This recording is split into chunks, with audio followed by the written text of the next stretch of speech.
Oh, whatever. We'll be good. Yep, We'll be you're fine. no live. Well, Oh, hey. not your game feed yet, but your voice. Okay, I have voice. Can we bring Tolu in as well? Yep, sorry. Mm-hmm. There we go. All right. Oh, hello. Oh, man. All right, good. So we have voice, but we don't have like the video yet, right? So they can hear me. So I can do a spiel or whatever while you're getting things set you're up. on 3, aren't you? Yes, I'm on 3. Okay, thank you. So I'll explain while they're getting everything set up, just to save you guys more time.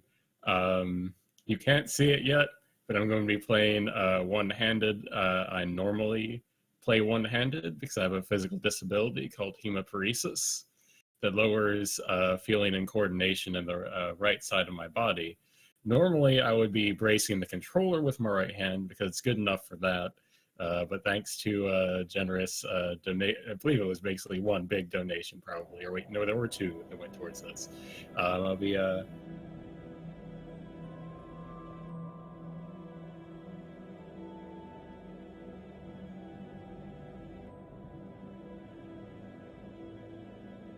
challenge,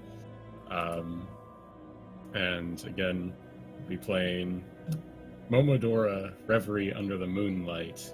It's a Metroidvania platformer with Dark Souls influences, as a lot of people like to point out. It's a wonderful little game that I highly recommend to basically everyone. Sorry, I just cut the sound by accident for like 5 seconds, just when you were explaining who the Brushy was. So just this part. I'm sorry. When the plush, so yeah, the plush is the cat form of the player character Kaho in the game here. So let's see. Oh boy, all these wonderful.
What is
Okay.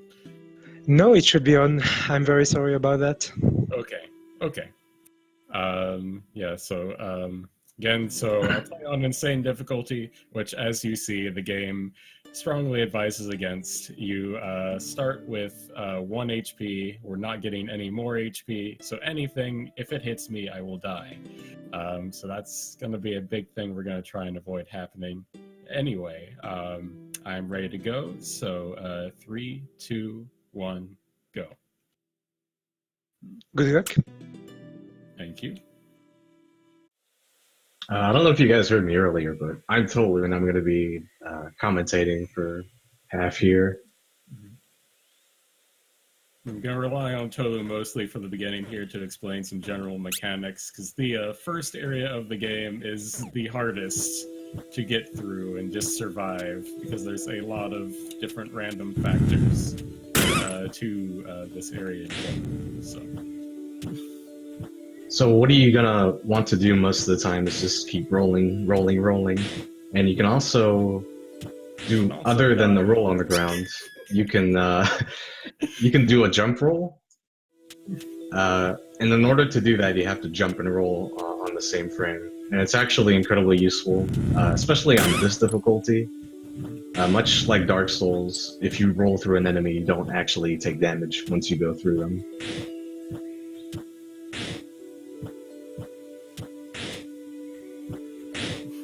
Alright, cool.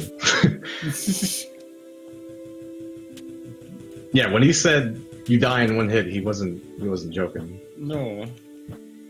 It's very serious business. So those little bells, the one that he just hit, those are checkpoints. So he's probably going to be trying to hit as many of them as possible. Yeah, since this game is incredibly punishing. For marathon strats, basically, to keep everything safe.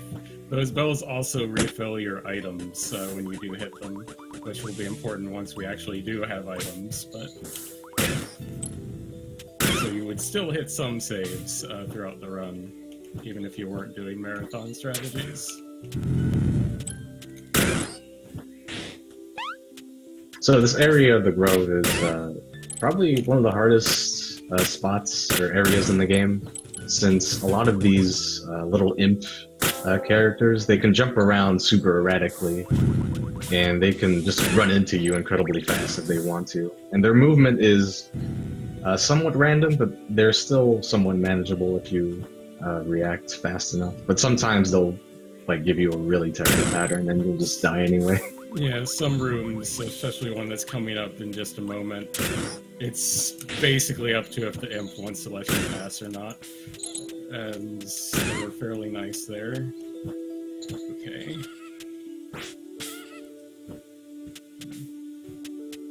You're missing 2 money, by the way. I don't know if you noticed. Doesn't matter, it's insane. Oh, right. I'm done.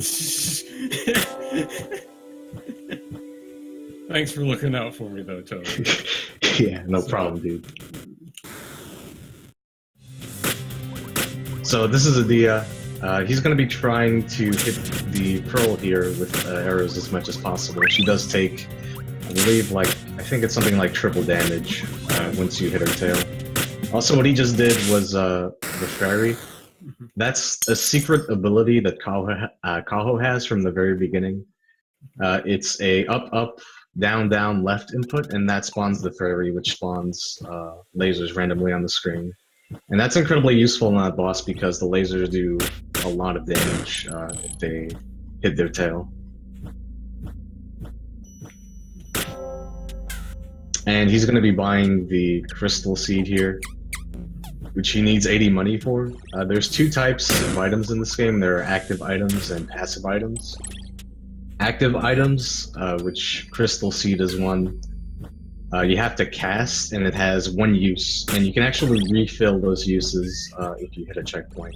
And the crystal seed itself increases your damage for about 20 seconds by 50%, which is really nice on the first couple of bosses in this game. So normally you would drop down here and you would fight. You would get like a little cutscene, but if you pause and unpause the game, you can just skip the cutscene. Also, I forgot to mention this, but once have killed Adia, if you kill bosses in this game, without getting damaged, they drop a special item, and most of them are very, very useful throughout the entire run. And what the Dios Pearl does is that it gives your arrows poison property, which also increase your damage on the first couple bosses by a significant margin. Unfortunately, a Dios Pearl also can poison you, which is unfortunately what Half just went through. Yeah, I spaced poorly as I was wailing on Mocha there. That was my fault.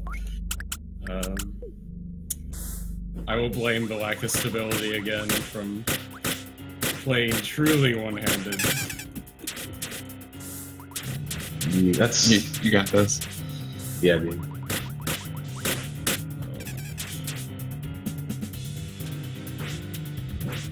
So Mocha can be really annoying if he gives you bad attack patterns. He basically only has like one really good attack. He can barely be getting hits. He didn't get the best ones, but this is Lubella. She's a pretty good boss. Very popular boss for some reason.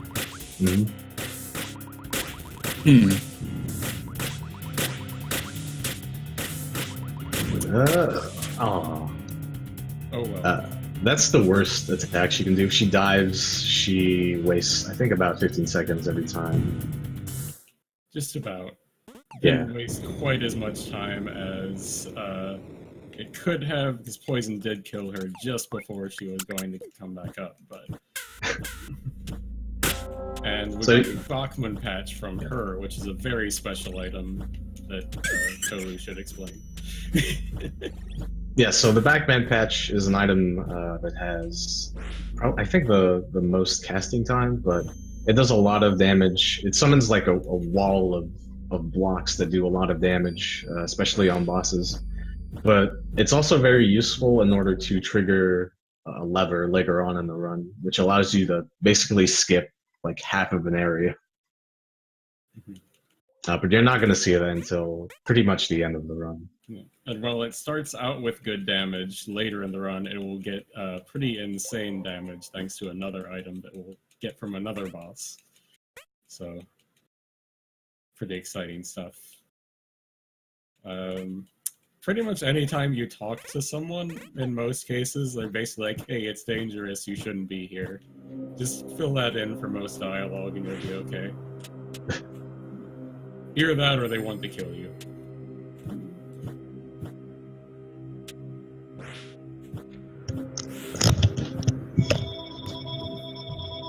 Oh man, phone strats.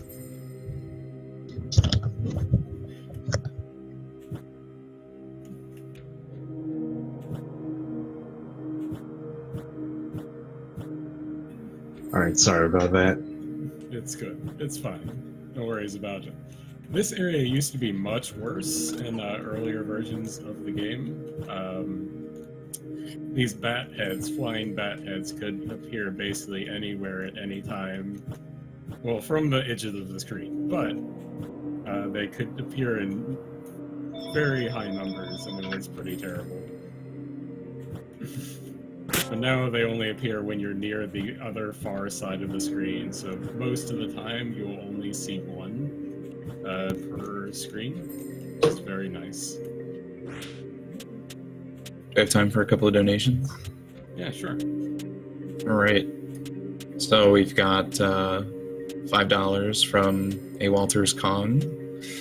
Feel obligated to donate after your amazing SGDQ run. Put that money towards Ricky, since the world needs more boxing kangaroos. I agree. How can you disagree with that?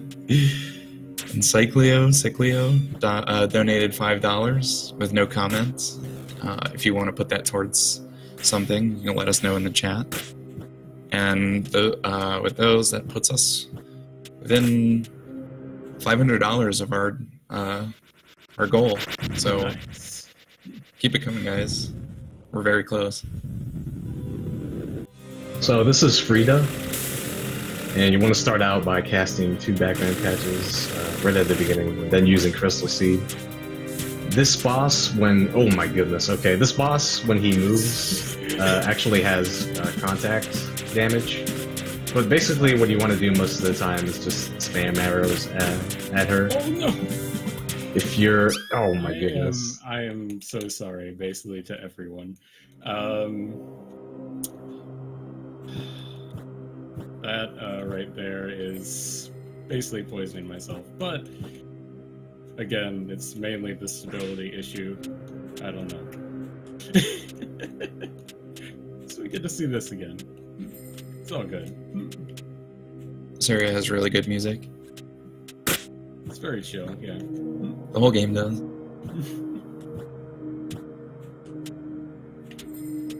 But yeah, one thing about Insane Mode again is that it's insanely punishing.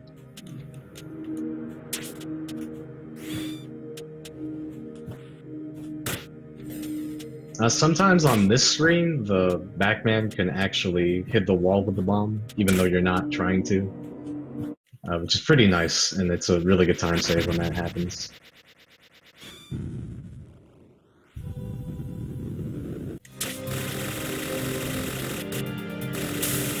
But yeah, the reason you want to stay away from this boss as much as possible is that if you're close to it, she has a higher tendency of disappearing, which is of course pretty bad since you can't actually hit the boss during that.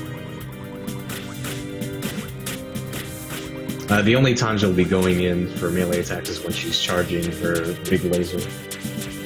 Alright, that was a cool fight. Yeah. Only 1 dog. Yeah. 2 doggos. 2 doggos.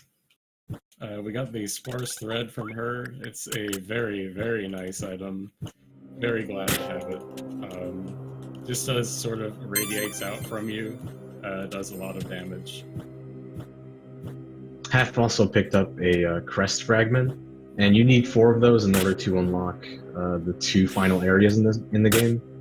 But it also upgrades one of your abilities. That one upgrades your arrow charge time. So now, if Half wants to do as much damage as possible with arrows, he just has to hold the button down for, I think it's like 3 frames, and you get like an arrow that does double damage, basically.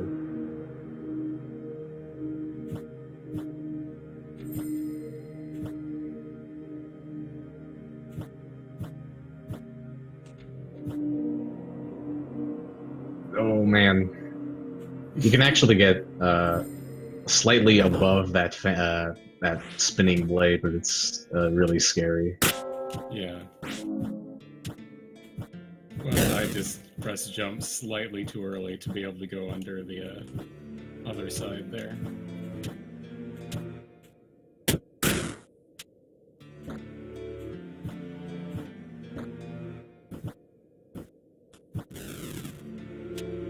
So, coming up to the next boss, she might look a bit familiar. She has more attacks this time around. She's more savage than usual.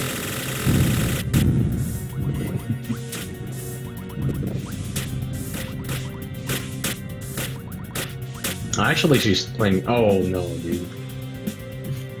I jinxed it. Yeah. You're really close to killing her without dives. Yeah.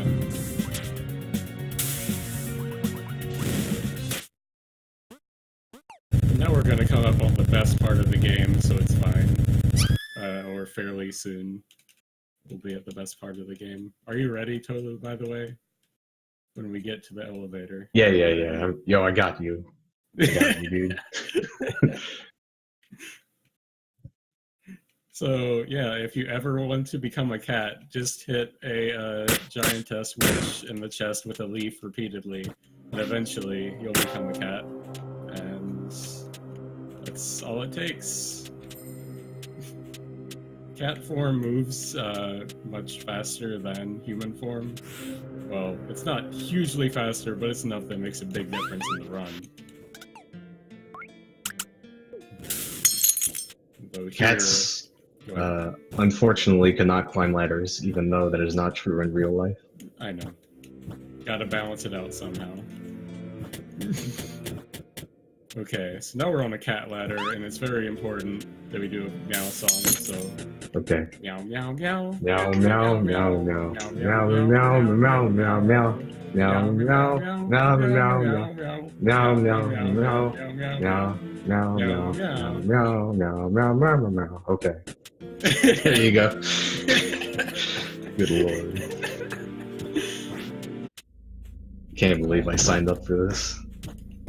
You offered. I didn't even ask you. You offered. Oh, right. That's right. I'm a fraud, dude. I'm the one that offered. I forgot.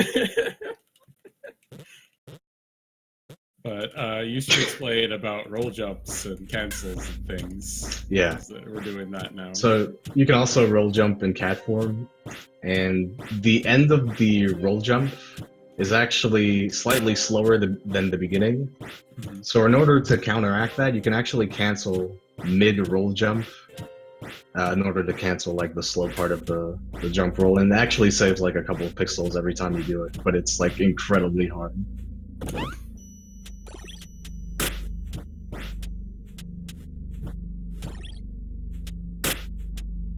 Did we explain that roll jumping is frame perfect? I don't think we did. Yeah, it's frame perfect. No, it's one of the. Yeah, it's actually frame perfect. It's one of the first things you guys talked about, actually, like on the very first screen. I know we mentioned it, but I didn't know if we mentioned it was frame perfect. So that's important. Yeah. I mean, it's just pressing 2 buttons at the same time, which isn't the biggest deal, but... What Half is saying is that he's a beast. Oh, okay. That's what he's saying. I'll accept this translation.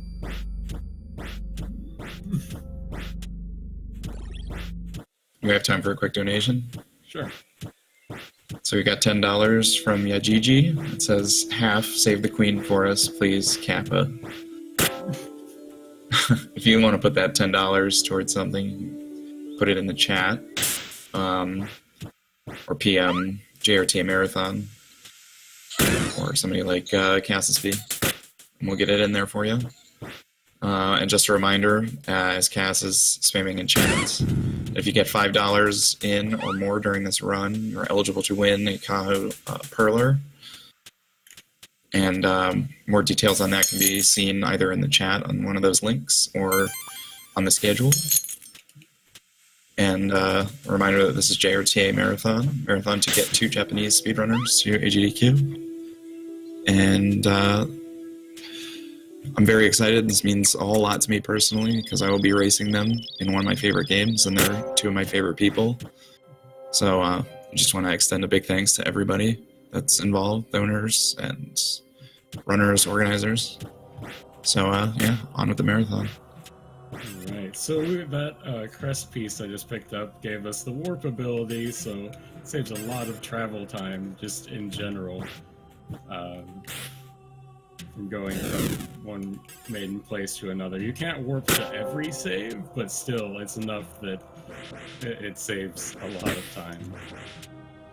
We're coming up to a boss that can be a bit of a pain.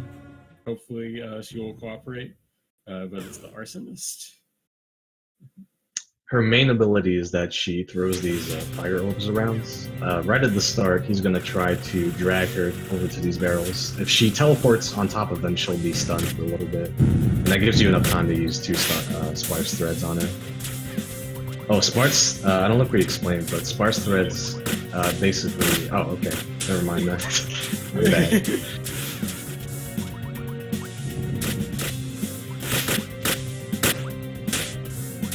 Dude, she cooperated a lot. Yeah, that was pretty good. That was a pretty good fight. I am satisfied.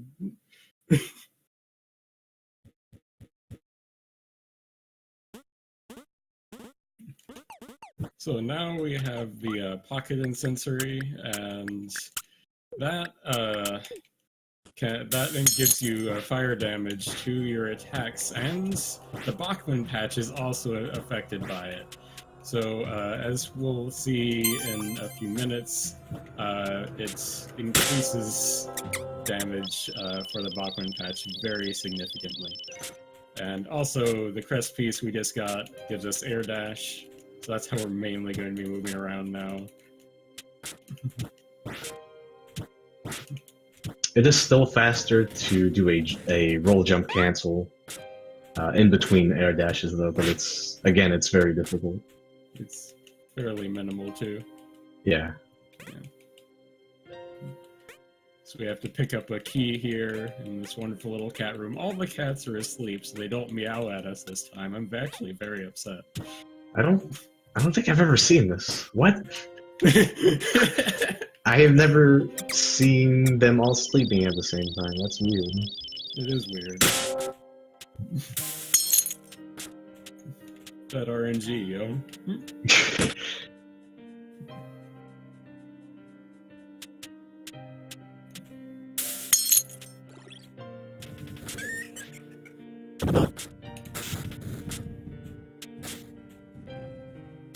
These skulls actually curse you if you stay in their aura, which is pretty bad. If you're cursed, you can't use any items, which is pretty bad for this fight going in. But luckily, that did not happen. Yep, so Bachman Patch basically just destroys Fennel. This casually is one of the harder fights in the game, but that's a consistent pattern to get her to do the same thing every time, and she's just always wrecked by it, and it's wonderful. So you picked up Tainted Missive from Fennel, which is a active item which has 2 uses. It drains some of your health, but increases your damage by 100% for, I think it's about 15-20 seconds. And the interesting thing about it draining my health is I only have 1 HP, but it does percentage, so it'll actually put my health into decimals, which is perfectly fine. Doesn't matter.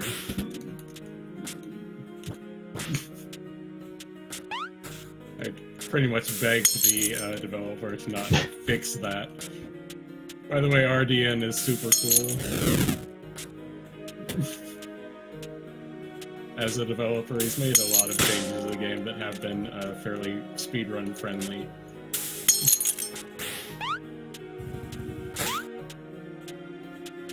Also, the last crest piece he picked up allows him to have a 3rd level charge to his arrows, which do like a ridiculous amount of damage as well. Indeed.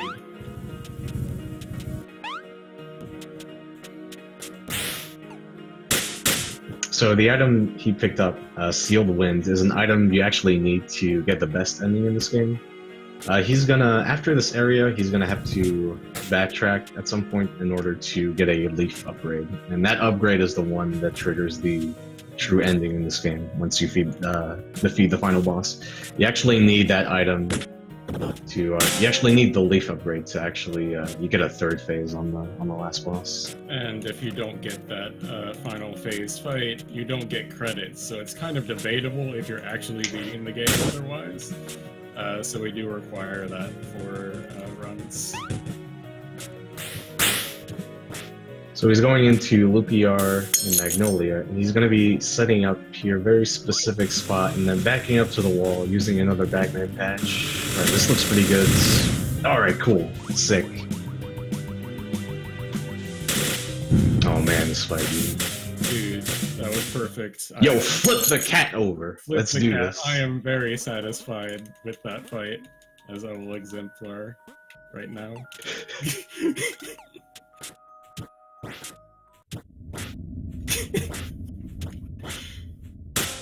This feels ridiculous, totally. Why did you tell me to do this? Because it's the greatest. But anyway, he actually got heavy arrows from that fight, which increased the damage from your arrows by a huge margin. It basically doubles the damage from your arrows. That was a sick fight, by the way. Thank you. I have some donations that feel the same way. Momodora is amazing. Play it if you haven't, says K1. He donated $10. And Ramses88, my good bud, donated $10. No comment. If either of you guys want to put that money towards something coming up, feel free. We've got competition for the SimCity file names, Oracle of Ages file name, Link's Awakening file name, and Final Fantasy VII character names, as well as bid wars for Ricky and Dimitri in Oracle of Ages, Light and Darkside in Jedi Knight, and Aladdin versus the Lion King. Okay, so before I warped to this area, I actually did that major skip that the Bachman patch allows,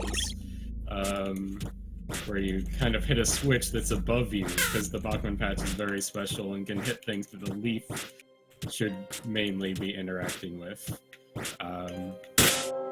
So now we can basically go up this ladder and skip half of the castle, pretty much. It's very nice, very appreciated. And it's something that was a skip that was basically intended in the game as well. So that's kind of neat. Like, I thought I found something super massive and RDN was just like, yeah, that's intended pretty much. Just clever use of item.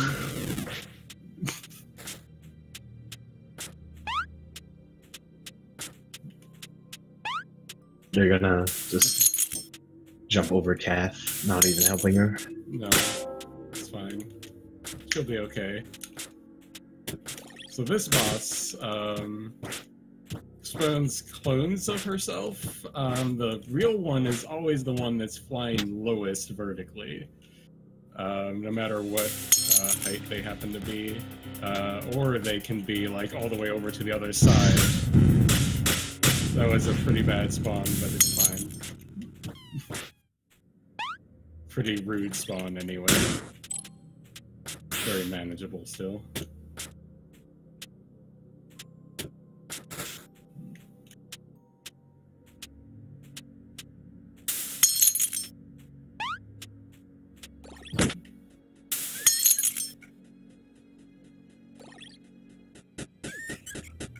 Yes, Kath and Kaho are totally in love, you guys.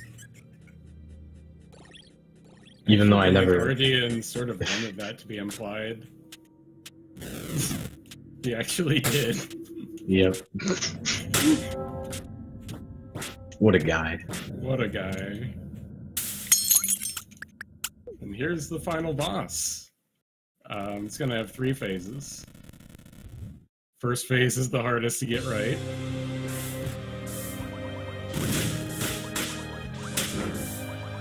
I messed it up.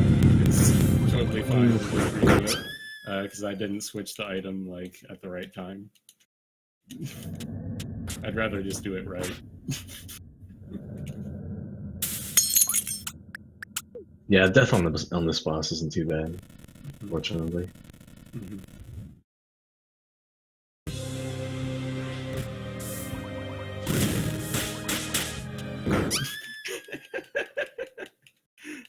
Okay, so I shot the arrows too soon, so I just decided, fine, we'll just go ahead and restart it all over again.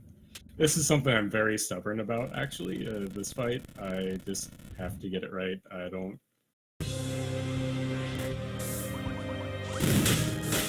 This is actually one of the harder fights in the game. You don't really have much margin for error.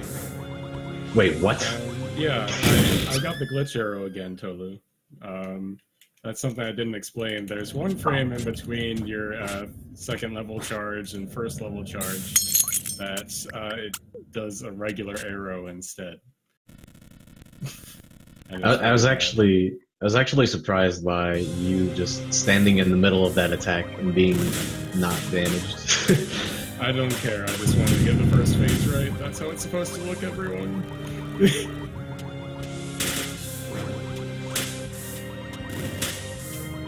So cool. That's what I got again, Tolu. It's fine, dude. You got it. There's no need to rush. That's true.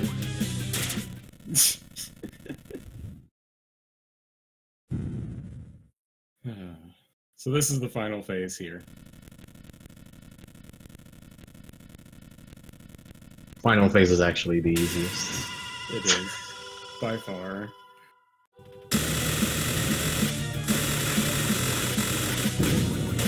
Time.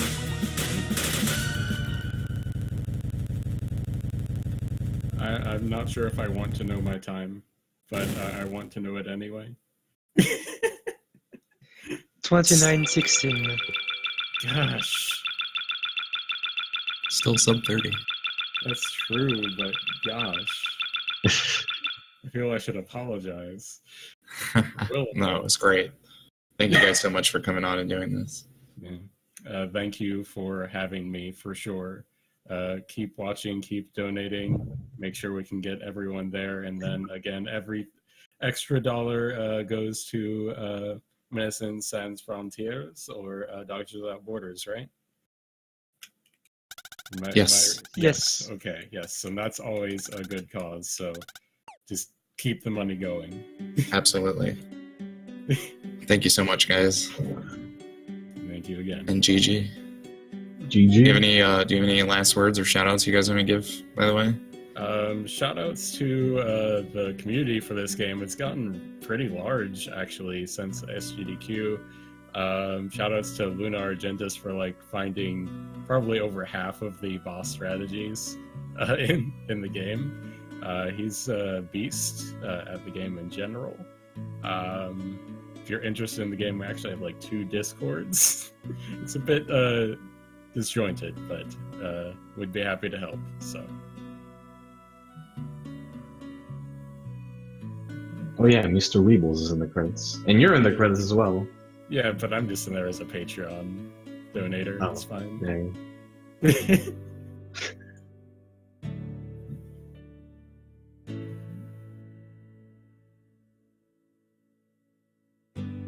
It's basically just let me know when I can stop.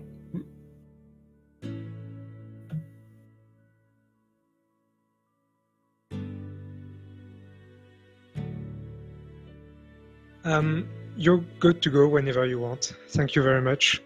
And we're gonna switch with streamer, actually, so the stream is gonna go down for a bit. Yep, we'll be right back.